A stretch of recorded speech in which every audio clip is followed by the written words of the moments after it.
రేవంత్ రెడ్డి సర్కారు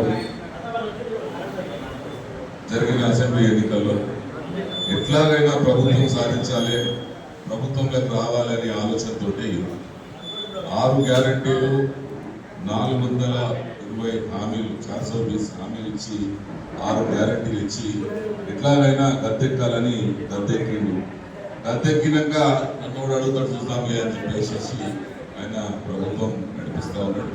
నిజంగా కూడా అన్ని వర్గాల ప్రజలను ఈరోజు రేవంత్ రెడ్డి ప్రభుత్వం మోసం చేసింది. ప్రత్యేకంగా రేవంత్ రెడ్డి మోసం చేసింది. మరి ప్రజలనే కాదు వాళ్ళ పార్టీలో ఉన్న నాయకుల్ని అందరినీ కూడా మోసం చేసుకుంటా ఈరోజు తన స్వలాభం కోసం ఈరోజు ప్రభుత్వాన్ని నడిపిస్తా ఉన్నాడు. నిజంగా కూడా 2 ఏళ్ల కాలంగా 3,75,000 కోట్ల రూపాయలు అప్పు చేసి మరి రేవంత్ రెడ్డి సర్కారు పెట్టిన ఒక్క ఇటుక లేదు, ఒక్క ప్రాజెక్టు లేదు కూడా తీసుకోలేదు. పోనీలే ఏ ఇటుక పెట్టకపోయినా ఈ 3,75,000 కోట్ల రూపాయలు అప్పు చేసి నువ్వు ఇస్తా అన్నటువంటి ఈ హామీలు ఏమన్నా తీర్చినవా? మనం పెన్షన్లు ఏమన్నా 4,000 ఇస్తాన పెన్షన్లు పెంచినవా? వృద్ధులకు ఇస్తాన 6,000 రూపాయలు ఇచ్చినవా? మహిళలకు ఇస్తానటువంటి 2,500 రూపాయలు ఇచ్చినవా? మరి బంగారం ఇస్తానో, పెళ్లి చేసుకున్న వాళ్ళకి మరి షాదీ ముబారక్, కళ్యాణ లక్ష్మిలకు బంగారం ఇస్తానో, తులం బంగారం అదేమన్నా ఇచ్చినవా? ఈ 3,75,000 కోట్లతోటి మరి ఆడపిల్లలకు మరి యాక్టివా బండ్లు ఇప్పిస్తాను, అవేమన్నా ఇప్పించినవా? ఏమి ఇప్పించినావు?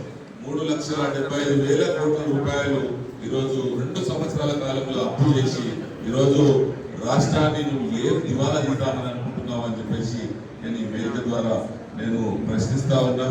ఇదే రేవంత్ రెడ్డి ఇంకా 3 ఏళ్ళు ఉంటే 10 లక్షల కోట్ల రూపాయలు అప్పు చేయడం ఖాయం. ఇది రాష్ట్రం ప్రజలే కాదు అన్ని పార్టీల వాళ్ళు కూడా ఆలోచించాల్సిన విషయం.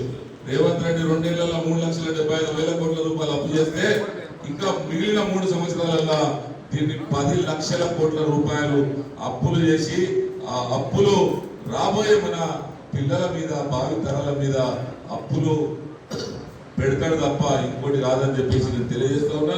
ఇది చిన్న విషయం కాదు.